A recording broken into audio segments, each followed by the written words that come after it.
Shalom Bapak Ibu Saudara yang terkasih dalam Tuhan Yesus Kristus. Puji Tuhan, hari ini kita masih bisa bertemu di tempat ini. Benar-benar buat saya adalah pengobat rasa rindu, rasa kangen untuk bisa lihat bertemu dengan Bapak Ibu Saudara semua.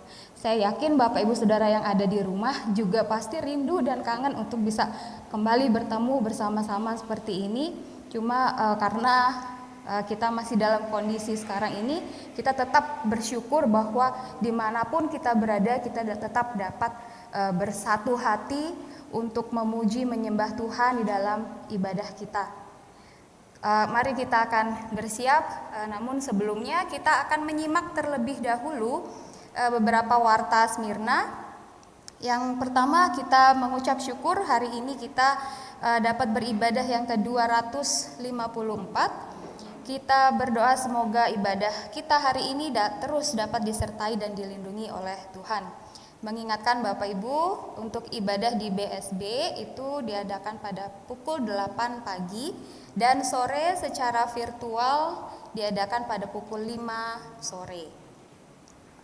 Pengumuman yang berikutnya, jam doa diadakan pada hari Rabu tanggal 26 Agustus 2020 pukul 18.30 di rumah masing-masing, dan silakan melaporkan kehadiran dalam grup WhatsApp. Laporan kegiatan minggu lalu, pada ibadah tanggal 16 Agustus dihadiri oleh 92 orang dan jam doa oleh tanggal 19 Agustus oleh 54 orang. Mengucapkan selamat ulang tahun untuk yang berulang tahun pada minggu ini, yaitu saudara kita Stefanus Kili-Kili pada tanggal 24 Agustus. Demikianlah warta Smyrna pada hari ini.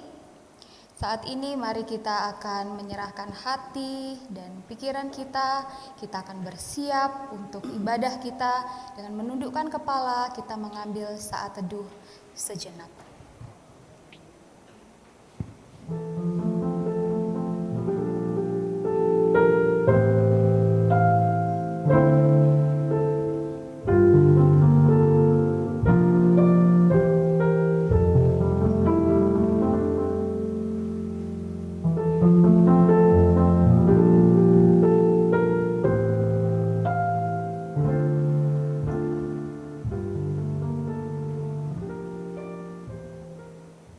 Amin. Seperti rusa yang merindukan sungai yang berair, demikianlah jiwaku merindukan Engkau ya Allah. Jiwaku haus kepada Allah yang hidup. Bilakah aku boleh datang melihat Allah? Mazmur 42 ayat 1 dan 2. Mari kita bersatu dalam doa. Allah Bapa yang Maha Kasih, kami sungguh amat sangat mengucap syukur. Tuhan masih memberikan kami kesehatan, Tuhan memberikan kami berkat sehingga pada hari ini kami boleh bersatu hati memuji dan menyembah Tuhan dalam ibadah kami. Pimpin kami Tuhan, baik yang ada di sini maupun yang ada di rumah ataupun dimanapun kami berada. Tuhan berkati kami ya Tuhan, sehingga ibadah kami sungguh dapat memuliakan nama-Mu, dan kami pun dapat merasakan berkat, kasih, damai sejahtera-Mu di dalam hidup kami. Pimpin kami ya Tuhan dari awal hingga akhir, biarlah hati, pikiran kami boleh terarah hanya kepadamu saja. Pakailah semua media yang kami gunakan untuk beribadah hari ini, biarlah semua dapat berjalan dengan baik, dan kami boleh menikmati indahnya bersama-sama dengan Engkau dalam ibadah kami. Terima kasih ya Tuhan, hanya di dalam nama Tuhan Yesus Kristus kami sudah berdoa. Amin. Air sungai yang mengalir, kemanapun dia mengalir, dia pasti akan mencari jalan untuk meneruskan aliran airnya. Apapun tantangan, hambatannya, ada bebatuan ataupun dahan, batang pohon, apapun itu, dia selalu mencari jalan untuk mengalirkan airnya. Demikian juga kasih Allah kita, Dia selalu punya cara untuk menolong kita, untuk mengalir selalu di dalam hidup kita. Kita akan menyanyi dengan penuh sukacita, kasih-Nya seperti sungai. Bapak, Ibu, Saudara, saya undang untuk bangkit berdiri. Kita akan bertepuk tangan, memuji Tuhan dengan penuh sukacita. Kita katakan kasih-Nya seperti sungai.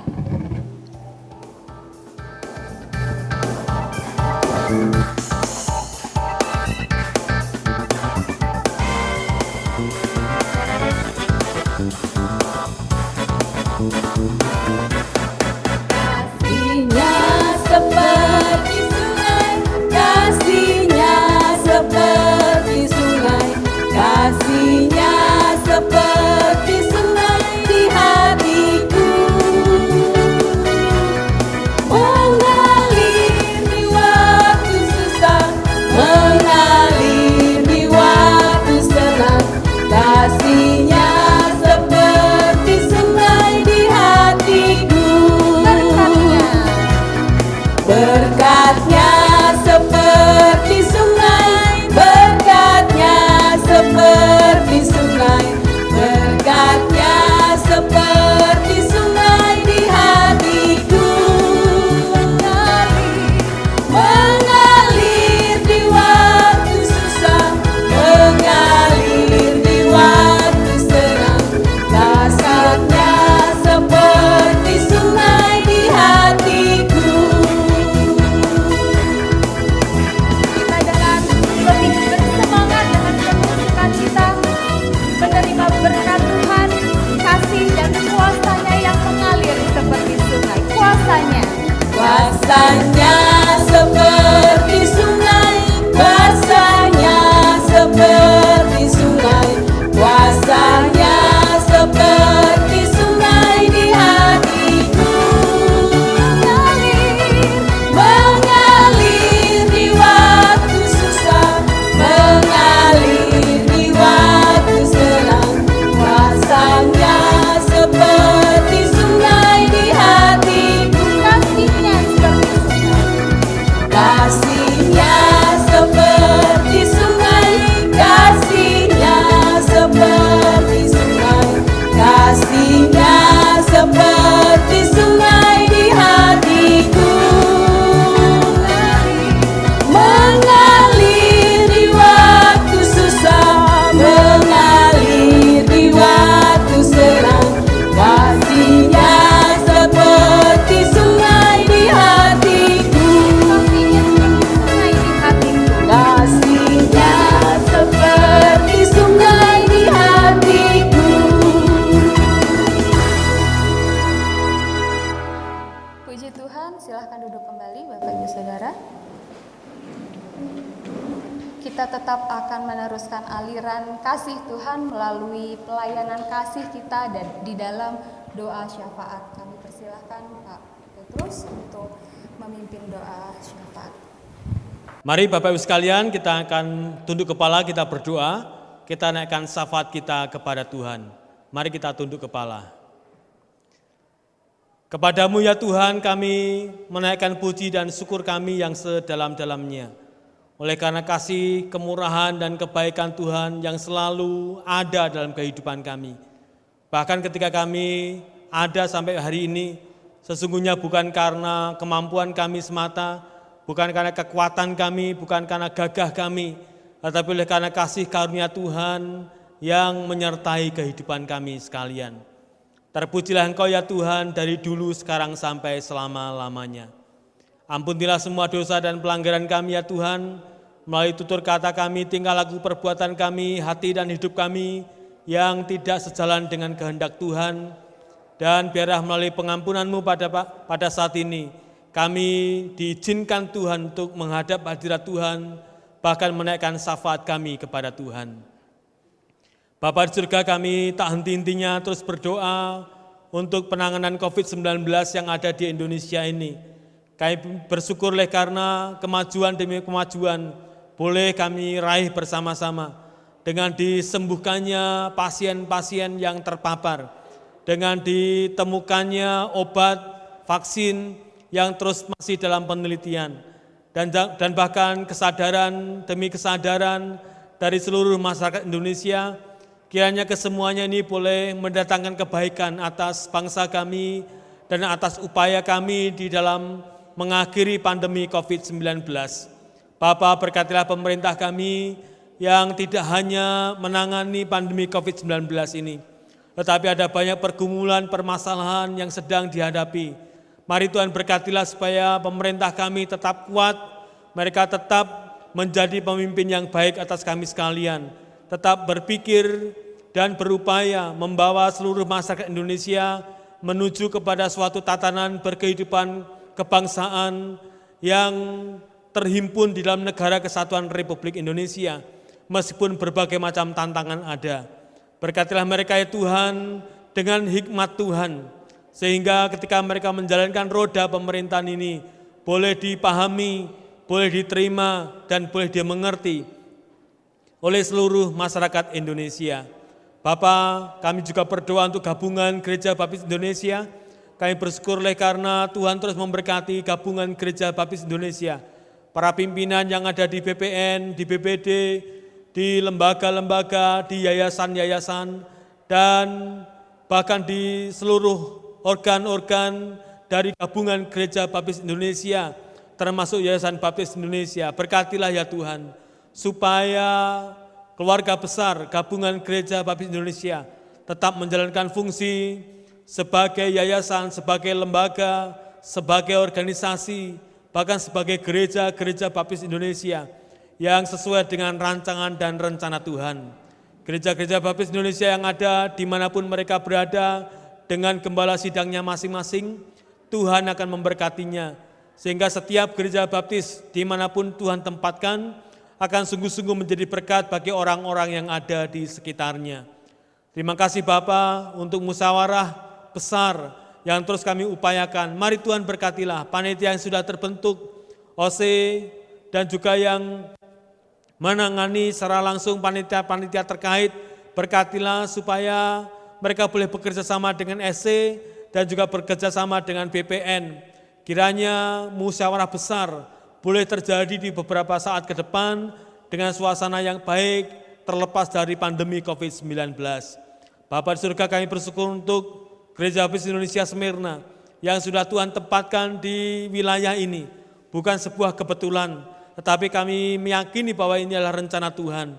Sehingga GBI Smyrna boleh menjadi berkat bagi orang-orang yang ada di sekitar kami, boleh menjadi terang dan garam dunia yang terkhusus di sekitar wilayah ini, sehingga kehadiran Gereja Baptis Indonesia Smyrna sungguh-sungguh menjadi kehadiran yang penuh dengan berkat.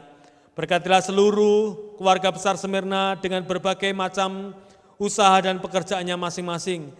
Tuhan berkati supaya boleh mendatangkan hasil yang baik. Bagi saudara kami yang sedang mengalami sakit dan lemah tubuh, kiranya jamahan kuasa Tuhan akan menyembuhkannya. Bagi kami yang sedang dalam pergumulan dan persoalan, mari Tuhan buka jalan, sehingga semua keluarga besar Smyrna merasakan campur tangan dan juga merasakan berkat-berkat Tuhan terus mengalir dalam kehidupan kami bersama. Terima kasih Bapa untuk ibadah kami hari ini.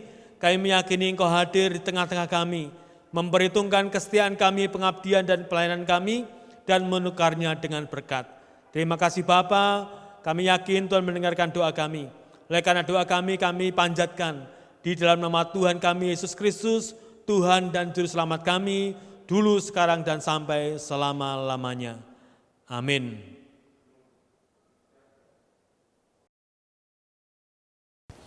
Saat ini kita akan mempersiapkan persembahan untuk Bapak Ibu yang di rumah, dan kita yang di sini kita akan menyerahkan persembahan kita kepada Tuhan. Mari kita akan bersatu dalam doa. Allah Bapa yang Maha Kasih, Allah yang memelihara kami dengan cara-Mu yang ajaib, kami mengucap syukur ya Bapa untuk semua berkat yang sudah Engkau percayakan, Engkau limpahkan, Engkau alirkan dalam hidup kami. Kami berterima kasih Tuhan, Engkau sungguh adalah Allah kami yang sungguh amat sangat memperhatikan setiap hal dalam hidup kami. Saat ini Bapa, kami mengembalikan persembahan dan persepuluhan kami kepadamu. Tolonglah Tuhan supaya ini semua dapat memuliakan nama-Mu. Biarlah Kau pakai untuk kerajaan-Mu, memperluas kerajaan-Mu di muka bumi ini. Terima kasih ya Tuhan, kami serahkan semuanya hanya di dalam nama Tuhan Yesus Kristus. Haleluya, amin.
tempat ini, kasih dari Bapa surgawi,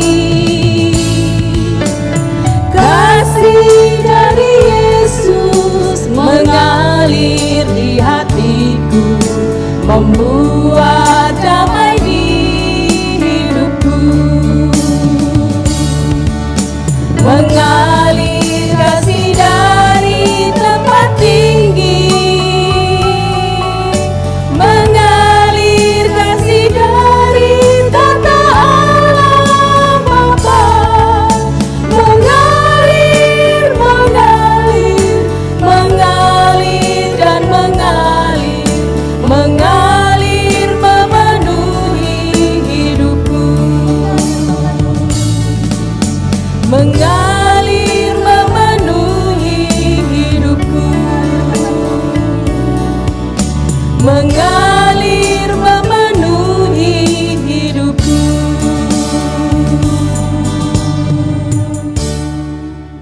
Persilahkan Pak Pendeta Petrus.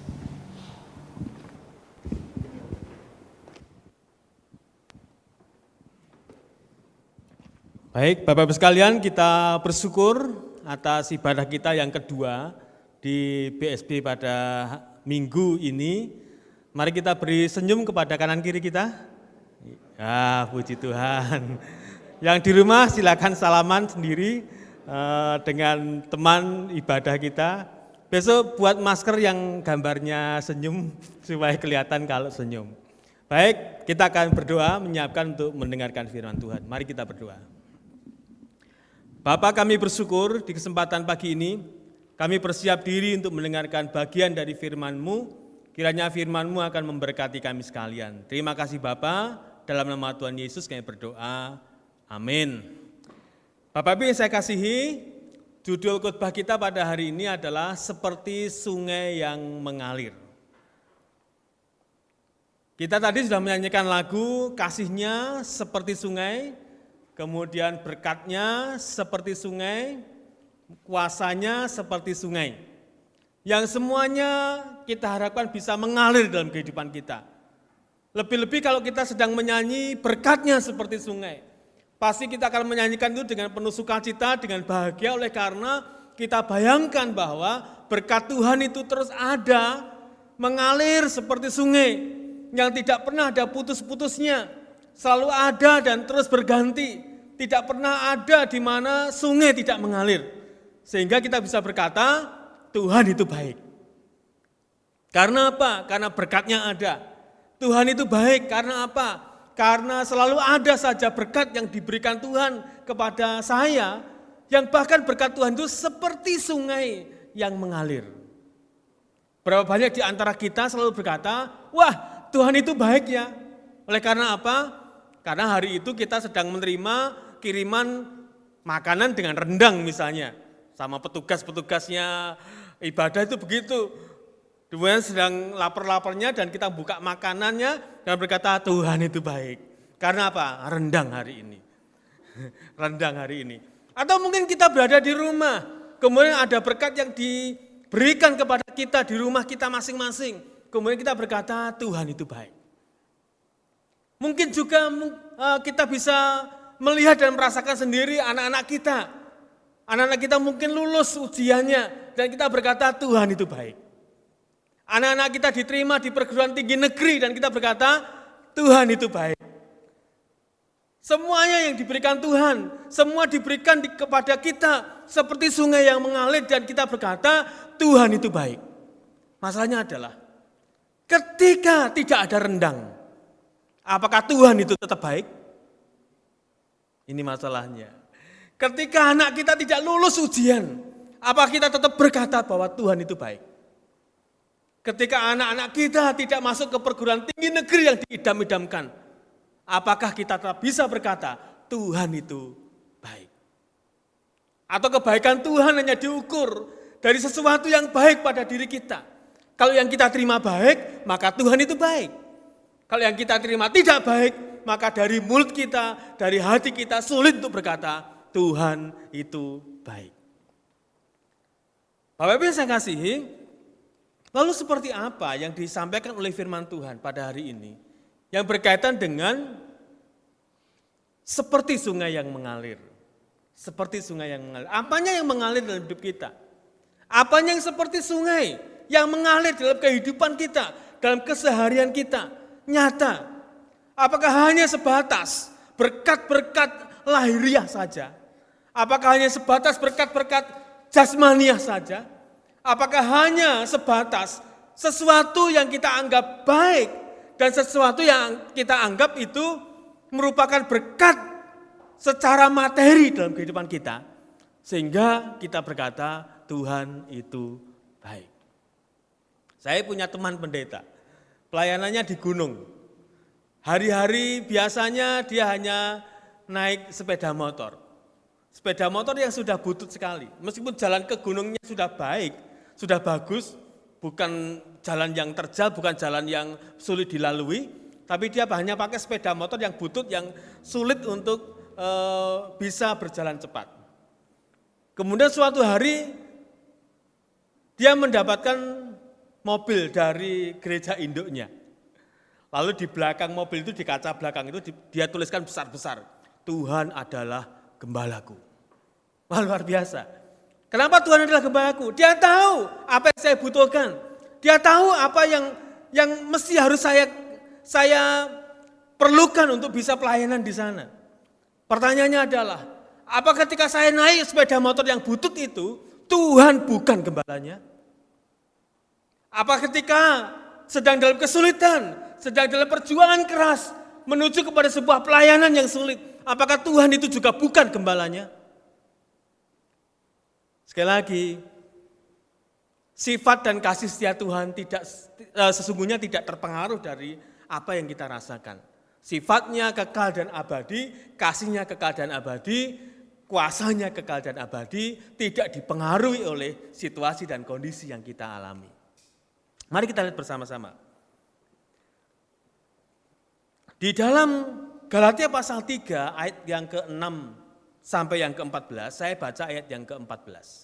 Saya baca ayat yang ke-14. Bapak Ibu yang di rumah silakan perhatikan di pasal 3 ayat yang ke-14. Yesus Kristus telah membuat ini supaya di dalam Dia berkat Abraham sampai kepada bangsa-bangsa lain. Kata sampai di situ lebih kepada berkat Abraham mengalir kepada bangsa-bangsa lain. Ya. Berkat Abraham yang sesungguhnya berkat itu dijanjikan Tuhan kepada Abraham dan kepada bangsanya Abraham, yaitu bangsa Yahudi saja. Tetapi di ayat itu Yesus Kristus telah membuat ini bahwa berkat yang sesungguhnya miliknya Abraham dan bangsanya itu bisa mengalir kepada bangsa-bangsa lain, termasuk kita, bangsa Indonesia dan termasuk kita secara personal. Sehingga oleh iman kita menerima roh yang telah dijanjikan itu. Sekali lagi Bapak Ibu saya kasihi, baik yang di BSB maupun yang ada di rumah, maunya kita adalah berkat yang mengalir itu selalu diukur dengan berkat jasmani. Kebaikan Tuhan seringkali diukur dengan seberapa banyak jumlah berkat jasmani yang kita terima. Apakah ketika kita bermasalah, kita masih berkata bahwa Tuhan itu baik? Apa ketika kita sedang dalam pergumulan yang berat? Apakah ketika kita sedang mengalami sakit penyakit, kita masih tetap bisa berkata bahwa Tuhan itu baik adanya? Lalu, seperti apa berkat Abraham itu yang mengalir dalam kehidupan kita? Apakah berkat itu tidak menunjuk juga kepada berkat-berkat secara lahiriah? Berkat-berkat secara jasmaniah? Mari kita lihat bersama-sama. Mari kita lihat yang bagian pertama, pemahaman dari nats ini. Isi dari janji Abraham atau janji Allah kepada Abraham di pasal yang ketiga ayat yang ke-8, Bapak Ibu bisa lihat di sana, diartikan sebagai janji roh. Diartikan sebagai janji roh, dan barang siapa menerima roh itu, orang itu secara pribadi, dia menerima jalan, menerima kebenaran, menerima hidup, dan menerima berkat-berkat rohani. Karena ini merupakan janji roh. Maka yang menerima roh itu, dia akan menerima jalan, akan menerima kebenaran, dan akan menerima hidup, dan juga menerima semua berkat-berkat rohani. Dan menariknya oleh karena berkat ini yang sesungguhnya miliknya Abraham, dia alirkan berkat itu. Dia alirkan seperti sungai kepada bangsa-bangsa non-Yahudi. Termasuk kita bangsa Indonesia dan termasuk kita secara personal. Menerima berkat Abraham. Nah nanti seperti apa kita bisa menerima berkat Abraham itu? Mari kita lihat bersama-sama. Perhatikan ayat 1 sampai ayat yang kelima. Saya tidak perlu baca. Tetapi dalam ayat itu Paulus ingin menjelaskan kepada orang-orang Galatia supaya mereka memahami betul bagaimana berkat Abraham itu bisa turun dan merambah keluar kepada bangsa-bangsa lain, di mana di orang-orang Galatia ada orang-orang yang bukan orang Yahudi. Tetapi mereka juga punya kesempatan untuk bisa memiliki janji dari Abraham, janji dari berkat roh yang diberikan Tuhan kepada Abraham. Rasul Paulus menjelaskan bahwa pengalaman jemaat sendiri pada waktu itu yang diawali dengan iman kepada Kristus yang disalibkan dan dimeteraikan dengan Roh Kudus kepada mereka sepenuhnya berada di luar jangkauan wilayah hukum Taurat. Apa yang terjadi kepada orang-orang Galatia pada waktu itu?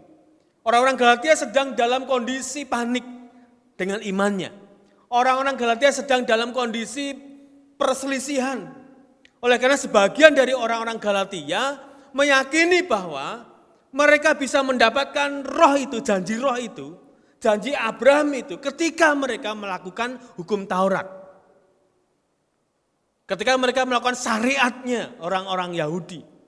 Ketika mereka melakukan kewajiban-kewajiban keagamaannya sesuai hukum yang berlaku di hukum Taurat. Sementara Paulus memberikan berita bahwa orang bisa mendapatkan roh itu, yaitu janji Abraham itu, tidak melalui hukum Taurat, tetapi melalui iman di dalam Kristus Yesus, yang sudah disalibkan, kemudian bangkit dari antara orang mati. Terjadi perbedaan yang sangat tajam, terjadi perselisihan. Oleh sebab itu Paulus ingin menjelaskan bahwa jemaat yang sudah mengawali hidupnya dari iman kepada Yesus, yang disalibkan itu, kemudian dimeteraikan dengan Roh Kudus, ternyata ada sebagian dari mereka kembali kepada teologia lamanya, yaitu keselamatan itu terjadi oleh karena melakukan hukum Taurat. Itu artinya keselamatan itu terjadi oleh karena perbuatan mereka, bergantung kepada perbuatan mereka. Sedangkan Paulus berkata keselamatan itu bukan bergantung kepada perbuatan, tetapi kepada iman kepada Yesus, yaitu anugerah kasih karunia di dalam Tuhan Yesus Kristus.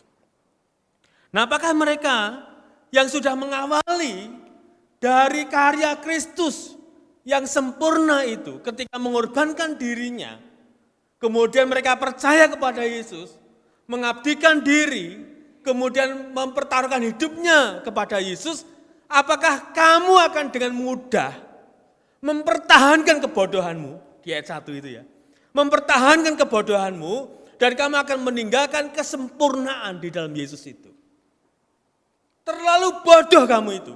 Karena ini ada yang sempurna yang dikerjakan oleh Kristus ketika menyelamatkan kamu. Dan kamu sudah percaya. Mengapa kamu akan berbalik dari kesempurnaan itu dan mengikuti cara hidupmu yang lama? Yaitu bahwa keselamatan itu merupakan hasil dari usahamu. Yaitu perbuatan baikmu ketika kamu bisa melakukan hukum Taurat. Nah, Paulus perlu mengingatkan ini karena sebagian dari jemaat di Galatia mulai mundur dari keyakinan itu. Bapak Ibu saya kasih di ayat yang kelima, karya Kristus di dalam roh, dalam bentuk kehadiran Roh Kudus dalam hati masing-masing jemaat di Galatia, sekali lagi, tidak bergantung kepada perbuatan dari orang-orang Galatia.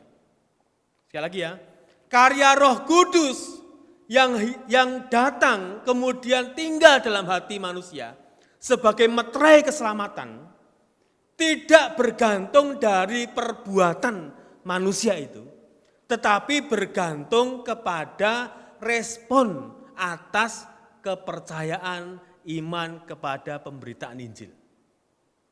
Beda ya. Karena mereka meyakini kalau perbuatan saya baik, maka Roh Kudus datang. Tidak. Paulus ingin katakan di ayat yang kelima, Roh Kudus itu bekerja, berkarya dalam hatimu, bukan bergantung kepada perbuatanmu, tapi bergantung kepada keputusanmu untuk menerima pemberitaan Injil. Wah, luar biasa Paulus teologianya. Ingin meyakinkan kepada jemaat Galatia bahwa keselamatan itu bukan karena usaha dan pekerjaan manusia, tetapi itu karena karya kesempurnaan dari pengorbanan Tuhan Yesus Kristus. Itu pemahaman kita di Nats ini. Lalu apa pengajarannya? Pengajarannya seperti ini, bagian yang kedua. Mungkin kita dulu pernah diajarkan bahwa perjanjian lama mengajarkan keselamatan karena melakukan hukum Taurat. Saya tidak tahu pasti apakah kita pernah menerima pengajaran itu. Dan kita meyakini bahwa perjanjian lama itu mengajarkan orang supaya selamat itu dengan melakukan hukum Taurat. Tapi perjanjian baru mengajarkan bahwa supaya orang bisa selamat harus percaya kepada Yesus Kristus, mengimani dia. Karena bukan bergantung kepada perbuatan, tapi keselamatan itu karena anugerah kasih karunia di dalam Yesus Kristus. Sekilas pemahaman itu betul. Sekilas pengajaran itu benar. Perjanjian lama mengajarkan keselamatan oleh karena hukum Taurat, perjanjian baru mengajarkan keselamatan karena kasih karunia. Pertanyaan saya, apa mungkin Alkitab yang kita percayai dalam satu kitab yang terdiri dari perjanjian lama dan perjanjian baru itu saling bertentangan? Orang yang menerima pengajaran ini akhirnya berkata, kalau begitu perjanjian lama itu salah. Karena mengajarkan bahwa perjanjian lama keselamatan itu oleh karena perbuatan. Lalu yang namanya kitab itu ya hanya perjanjian baru. Saya punya kenalan seorang penginjil luar biasa, dia hanya percaya kepada perjanjian baru. Dia tidak punya Alkitab perjanjian lama. Karena Alkitab perjanjian lama dianggap tidak sesuai dengan perjanjian baru. Dasarnya ini, perjanjian lama mengajarkan keselamatan oleh karena hukum Taurat, perjanjian baru mengajarkan keselamatan oleh karena anugerah Tuhan. Sehingga perjanjian lamanya selalu dipotong dan dibuang. Dia hanya percaya kepada perjanjian baru saja. Dan dia berkata, yang namanya Alkitab itu adalah Injil. Wah, ini masalah lagi. Injil itu hanya ada berapa? 4 saja. Itu salah kaprah lagi. Dipikir bahwa Injil itu dari Matius sampai Wahyu. Enggak, Injil itu hanya 4 saja. Dan dia berkata Alkitab itu hanya Injil saja. Di sisi lain mengatakan bahwa Alkitab itu hanya perjanjian baru saja. Yang perjanjian lama itu bukan Alkitab. Nah, mari kita lihat bersama-sama. Apakah betul Alkitab kita bertentangan? Hati-hati dengan pengajaran ini. Ya, hati-hati dengan pengajaran ini. Yang jelas adalah tidak mungkin dalam satu kitab yang kita yakini bahwa Alkitab itu adalah firman Tuhan, itu ada pertentangan dan ada kesalahan. Orang-orang Injili termasuk kita, Gereja Baptis, meyakini bahwa Alkitab itu benar tanpa salah. Ya. Dan kita meyakini bahwa Alkitab yang benar tanpa salah itu terdiri dari perjanjian lama dan perjanjian baru. Perjanjian lama kalau begitu tidak salah, perjanjian baru juga tidak salah. Mari kita lihat. Lalu Paulus menjelaskan bahwa kalau Bapak Ibu baca nanti di ayat 7 dan 9, Abraham dibenarkan karena iman di situ. Bukan karena melakukan hukum Taurat. Paulus memberikan argumentasi yang kuat bahwa Abraham sesungguhnya, Abraham yang hidup dalam perjanjian lama dibenarkan karena iman, bukan karena melakukan hukum Taurat. Ayat 7 sampai ayat yang ke-9. Jika seseorang mempunyai iman yang sama seperti Abraham, imani. Bahkan di sana dikatakan bahwa Abraham menerima pemberitaan Injil gitu ya. Jika orang, siapapun dia, punya iman yang sama seperti yang Abraham imani, maka dia juga akan dibenarkan. Sekali lagi, Abraham dibenarkan bukan karena melakukan hukum Taurat, tetapi karena iman. Hukum Taurat itu diberikan Tuhan kepada manusia bukan untuk jalan keselamatan. Yang dikatakan dalam Alkitab kita adalah Yesus berkata, "Akulah jalan, kebenaran dan hidup." Dia tidak berkata, "Akulah jalan dan kebenaran dan hidup dan ada jalan lain yaitu hukum Taurat." Tidak ada. Tidak ada. Yang ada adalah akulah jalan kebenaran dan hidup.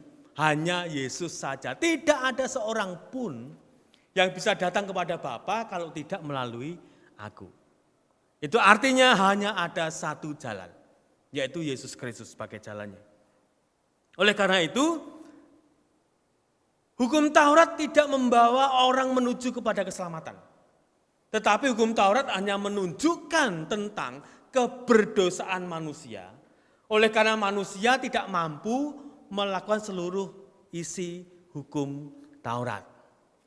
Karena kondisi yang seperti itu, maka Yesus mati, Yesus menjadi korban untuk menebus dosa kita dan melepaskan kita dari kutuk hukum Taurat. Ya. Yesus mati, bangkit untuk menjadi korban atas penebusan dosa kita dan pembebasan kita dari kutuk hukum Taurat. Itu artinya perjanjian lama tidak bertentangan dengan perjanjian baru. Perjanjian lama melalui hukum Taurat menunjukkan keberdosaan manusia. di mana manusia tidak bisa melakukan semua isi hukum Taurat. Lalu perjanjian baru dengan jelas, karena kasih karunia kamu diselamatkan oleh iman. Karena begitu besar kasih Allah akan dunia ini yang tidak bisa melakukan hukum Taurat itu. Maka Yesus menjadi korban dan siapapun yang percaya kepada dia tidak binasa, melainkan beroleh hidup yang kekal. Melalui Kristus ada jalan. Melalui Kristus ada keselamatan. Melalui Kristus ada berkat-berkat rohani kepada bangsa-bangsa lain non-Yahudi.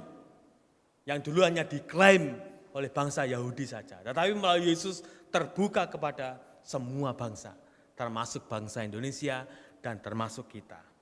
Jadi perjanjian lama tidak bertentangan dengan perjanjian baru. Mari kita terima Alkitab itu yang benar tanpa salah, baik perjanjian lama maupun perjanjian baru. Akhirnya Bapak Ibu sekalian, begitu sempurnanya karya keselamatan yang ada di dalam Kristus. Yang Tuhan sudah kerjakan bagi kita. Pertanyaannya adalah, akankah kita meninggalkan kesempurnaan itu dan mempertahankan kebodohan manusia yang meyakini bahwa keselamatan bisa diperoleh dengan usaha dan pekerjaannya sendiri. Di dalam Galatia pasal 3 ayat 1 dikatakan di sana, hai orang-orang Galatia yang bodoh, siapakah yang telah mempesona kamu? Bukankah Yesus Kristus yang disalibkan itu telah dilukiskan dengan terang di depanmu? Ayat yang ketiga, adakah kamu sebodoh itu? Kamu telah mulai dengan roh, maukah kamu sekarang mengakhirinya di dalam daging? Akhirnya di dalam Kristus, berkat-berkat rohani, berkat-berkat keselamatan, dan tidak menutup kemungkinan berkat-berkat jasmani akan kita terima mengalir seperti sungai. Bisa terjadi sekali lagi hanya di dalam Kristus. Di luar itu tidak pernah bisa. Mari kita tetap berada dalam Yesus Kristus supaya keselamatan itu mengalir dalam hidup kita dan mengalir kepada keluarga kita dan mengalir kepada siapa saja, bahkan termasuk berkat-berkat rohani lainnya. Dan tidak menutup kemungkinan berkat-berkat jasmani juga akan mengalir melalui diri kita dan kepada siapapun. Sekali lagi hanya di dalam Kristus. Mari kita berdoa. Kami bersyukur untuk firman-Mu, kiranya firman-Mu memberikan kekuatan kepada kami sekalian dan meyakinkan kami bahwa kami sesungguhnya adalah orang-orang pilihan Tuhan yang menerima anugerah keselamatan di dalam Yesus Kristus. Dan meyakini bahwa keselamatan tidak hanya untuk kami sendiri, tidak hanya untuk saya seorang diri, tetapi juga untuk keluarga kami, untuk tetangga kami, dan untuk siapapun yang ada bersama-sama dengan kami. Karena keselamatan itu harus terus mengalir, dan terus mengalir seperti sungai, yang boleh dirasakan oleh orang-orang yang ada di sekitar kami. Terima kasih Bapa untuk firman-Mu pada saat ini. Di dalam nama Tuhan Yesus Kristus kami berdoa. Amin. Bapak Ibu yang saya kasihi, mari kita responi kebenaran firman Tuhan pada saat ini. Bahwa Tuhan kita, Tuhan Yesus Kristus selalu bersama-sama dengan kita. Ia menyertai kita, melindungi kita, memberkati kita, bahkan kekuatan kasih-Nya terus mengalir dalam kehidupan kita. Karena bersama Dia, kita bisa melewati berbagai hal.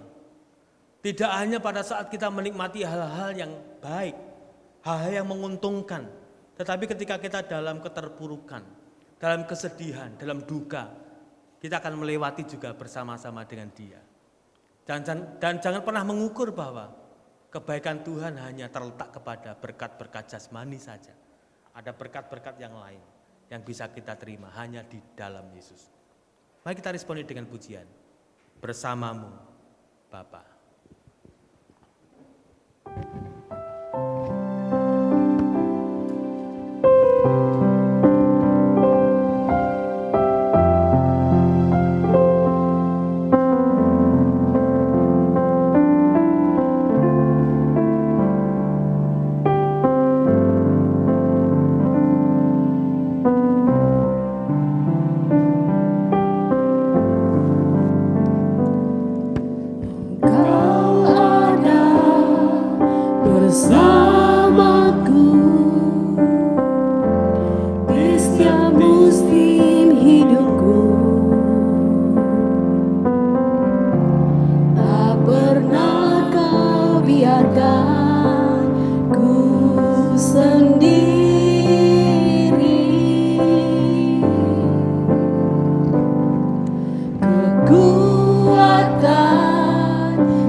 Bersamamu Bapa,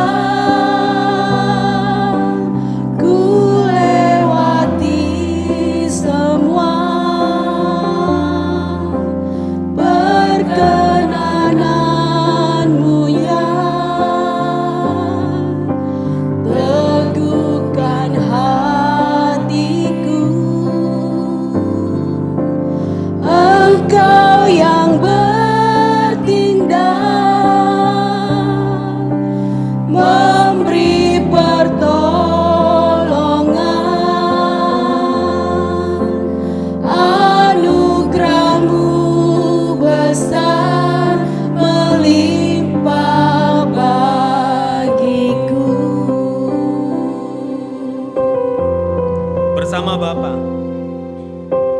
ada bersama dengan kita di setiap hidup kita, dan bahkan Dia tidak pernah Ada membiarkan kita sendiri. bersamaku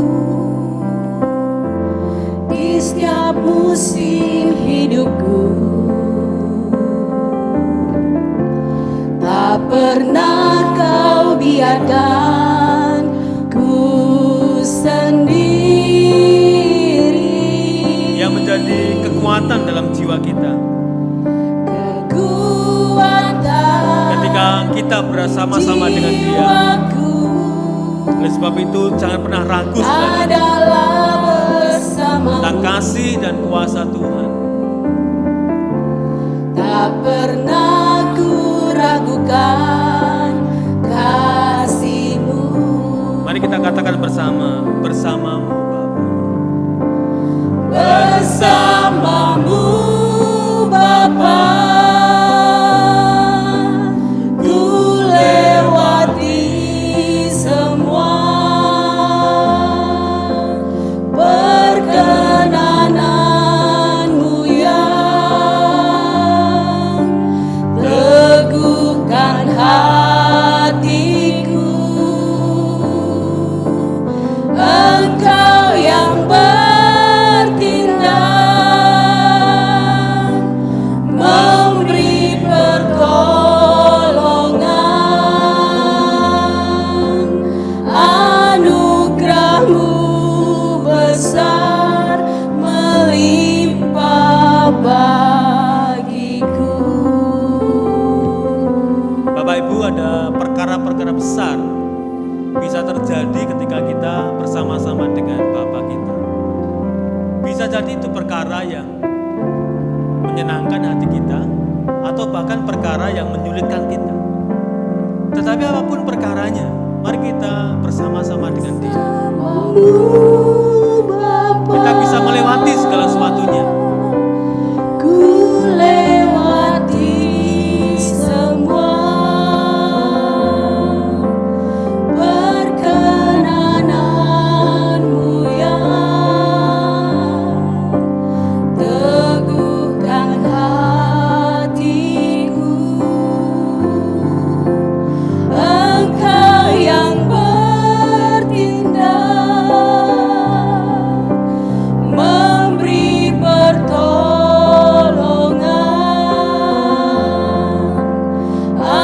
anugerah-Mu besar melimpah bagiku. Anugerah-Mu besar melimpah bagiku.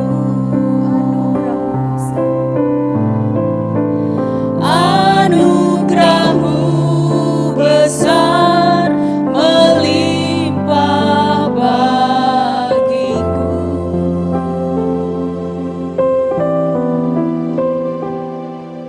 Mari kita bersiap diri untuk menerima berkat Tuhan.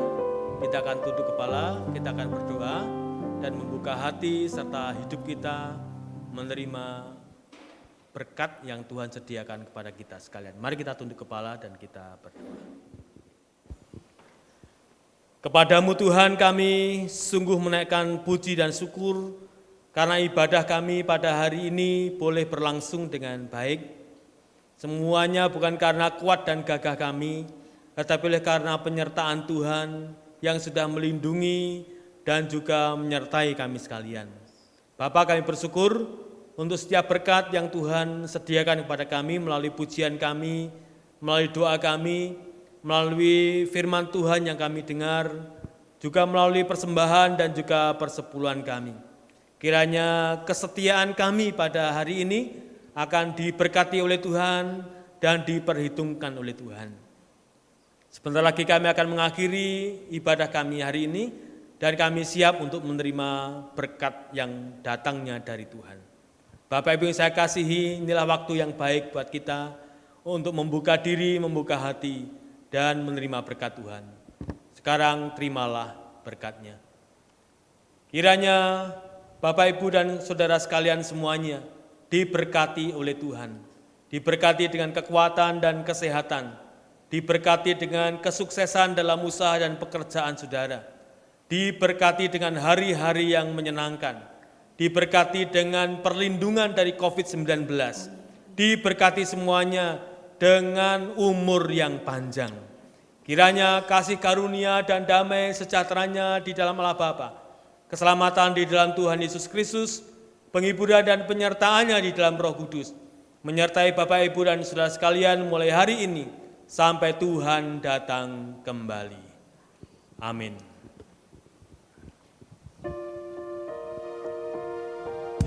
Peganglah tanganku Roh Kudus, menjadi pujian akhir dari ibadah kita hari ini.